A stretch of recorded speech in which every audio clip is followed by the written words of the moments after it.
សម្រាប់អ្នកដែលគាត់ទិញ Moke Shoot 062 ហើយគាត់ចង់លេងជាមួយនឹង game PES អត់ដឹងថាត្រូវភ្ជាប់មិនដើម្បីលេងបានអញ្ចឹងជាដំបូងយើងបើក control របស់យើងដែលចុចប៊ូតុង B មួយនេះឲ្យជាប់ជាមួយនឹង power ហើយជា5 second អញ្ចឹងវានឹងចេញភ្លើង load triplet បែបនេះតមកយើងចូលទៅកាន់ device របស់យើងចូលទៅកាន់ Bluetooth ហើយយើងស្វែងរកឈ្មោះនេះ Moke Shoot 062B Take Allow ហើយ pair នេះវា load ពាក្យថា connect ន័យថាវាភ្ជាប់រួចហើយតមកយើងចូលទៅកាន់កម្មវិធីមួយឈ្មោះថានេះ Moke Shoot កម្មវិធី third party នេះជាកម្មវិធីសម្រាប់ឲ្យអ្នកទាំងអស់គ្នា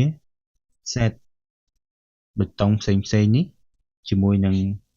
touchpad នៅក្នុង game បាល់ឬក៏ game ផ្សេងៗអញ្ចឹងជាដំបូងចូលកម្មវិធីនឹងមួយសិនអញ្ចឹងខ្ញុំយក config ទី3មួយនេះបន្ទាប់មកខ្ញុំ rename ឈ្មោះវាដាក់ថា PES អូខេហើយ done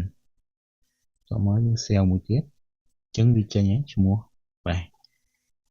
អញ្ចឹងដូចខាងលើនេះផ្សេងៗដូចខ្ញុំធ្លាប់ set key របស់ ML ហើយមួយ PUBG អញ្ចឹងឥឡូវខ្ញុំ set key របស់ PES មួយទៀតឲ្យអ្នកនរគ្នាមើលណាអញ្ចឹងជាដំបូងខ្ញុំបើកកន្លែងមួយនេះមក floating របស់វានេះដើម្បីបាន icon ទូចមួយនេះតមកយើង back ចូលមកកាន់ game PES នេះអញ្ចឹងរបៀប set control នៅលើ touchpad ទាំងអស់ហ្នឹងដំបូងយើងចូលទៅកាន់ icon មួយនេះ icon ដែលយើងបើក floating ខាងដើមហ្នឹងតមកយើងចូលទៅកាន់ key L តំណាងឲ្យកន្លែង joystick moving L នេះណាយើងទាញដាក់ឲ្យចំកន្លែង moving touchpad នេះអូខេតបមកទៅតាម key ផ្សេងៗដែលយើងដាក់ស្រេចចិត្តយើងណាតែនេះខ្ញុំ set របៀបដូច game នៅលើ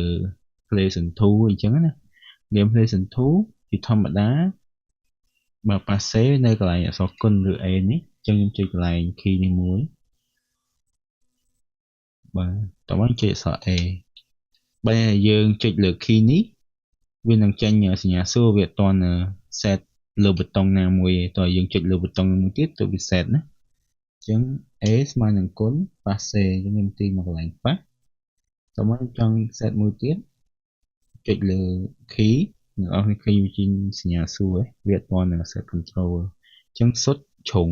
ស្មើនឹងអក្សរគុណណានេះតាមអ្នកទាំងអស់គ្នាដែលចង់សេរីលើប៊ូតុងមួយណា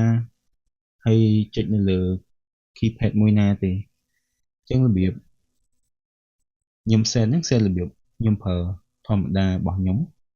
បាទអញ្ចឹងscrew ខ្ញុំយកត្រីកោណស្មើនឹងអក្សរ Y នេះអញ្ចឹងចុចលើកន្លែង key មួយខ្ញុំចុចអក្សរ Y ហើយទាញមកកន្លែងនេះ touchpad នេះដាក់ screw ហើយដាស់នេះដូចជារត់លឿនចុច key មួយសិនបន្ទាប់មកខ្ញុំចុចR1 ខាងលើរត់លឿនអូខេអញ្ចឹងអាស្រ័យលើអ្នកទាំងអស់គ្នា set បន្ថែមទេនេះគ្រាន់ខ្ញុំប្រាប់ពីរបៀប set របស់ខ្ញុំផ្ទាល់ទេអូខេឥឡូវខ្ញុំ set ហើយខ្ញុំចុច save មួយបាន 100% ហើយអ្នកទាំងអស់គ្នាខ្វែងទៅហើយសាក់តេស្តមើលទៅបាទឃើញដែរខ្ញុំប៉ាសេមករត់លឿននេះ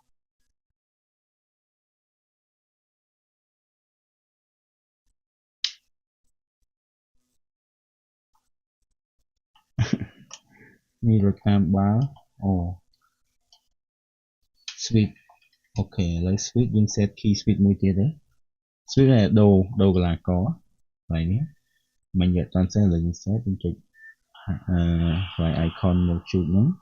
ហើយយើងចុច key xong rồiចុចL1 ហើយយើងដាក់ទាញមកកន្លែងនេះដូចគ្នាអញ្ចឹងបើសិនជាខ្ញុំចង់ដូរកន្លះកខ្ញុំចុចអានេះ កុំឲ្យវាជាន់ជាមួយនេះច្រឡំគ្នាអញ្ចឹងណាតែពេលយើងចុចអានេះក៏វាដូរទៅគ្នាដែរ cell មួយទៀតខាងខ្វែងយើងលើកបាយយើងលើកធម្មតាដែរបោះទៅលើអញ្ចឹងទៅ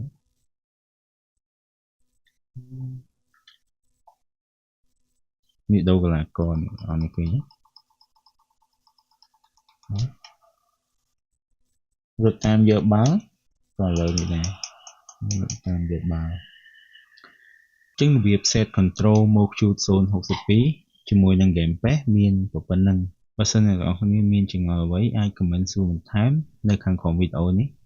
ហើយបើមានតម្រូវការដៃ game អ្នកនរគ្នាអាចចូលទៅក្នុង page ដៃ game Cambodia Shop ទាំងអស់គ្នាពួកយើងមានដៃ game ច្រើនប្រភេទឲ្យអ្នកទាំងអស់គ្នាជ្រើសរើសបើមានតម្រូវការអាចកម្មង់បានអរគុណ